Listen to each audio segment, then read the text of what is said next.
விஜய் தேர்தல் பிரச்சாரம் பண்ணுறாரா? இன்னைக்கு தான் 3 நாள் கேப்புக்கு அப்புறம் வந்திருக்கு. அவர் என்ன பேச போகிறாருங்க? அதே பழைய ரெக்கார்டு தேஞ்ச ரெக்கார்டை தான் பேசிகிட்டு இருப்பாப்புல. வேற என்ன அதை டிஸ்கஸ் பண்ணுற அளவுக்கு ஏதாவது கண்டென்ட் இருக்கா, இல்லை சப்ஜெக்ட் இருக்கா? ஒன்றும் கிடையாது. சும்மா பாட்டை போட்டு, சினிமா பாட்டை போட்டு வைபை ஏற்றிக்கிட்டு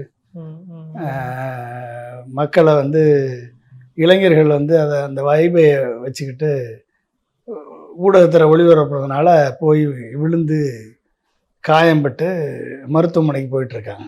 அதுதான், வேற இன்னும் அதில் வந்து ஒரு சிக்னிஃபிகன்ஸாக இருக்க மாதிரி எனக்கு தெரியல. என்ன பேசியிருக்க போகிறாப்புல சொல்லக்கூடிய அளவுக்கு ஒன்றும் இல்லை. அப்புறம் வேறு ஏதாவது வந்து கிறிஸ்தவ என்ஜிஓஸ்க்கு எஃப்சிஆர்ஏ வந்து ரத்து பண்ணி, ஒட்டுமொத்தமாக கிறிஸ்தவ என்ஜிஓக்கள் ரத்து பண்ணப்பட்ட எஃப்சிஆர்ஏ யாருக்கெல்லாம் ரத்தாயிருக்கோ அவங்களோட சொத்தை ஃபுல்லாக அபகரிக்கிறதுக்கு மோடி முயற்சி பண்ணிகிட்ருக்காரு. அதை பற்றி ஏதாவது பேசினாரா? இல்லை. அதை பற்றி ஏதாவது பேசினாரா? இல்லை, பேசலை.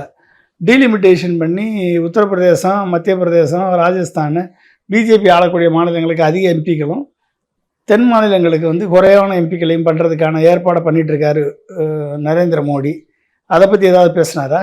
இல்லை, பேசலை.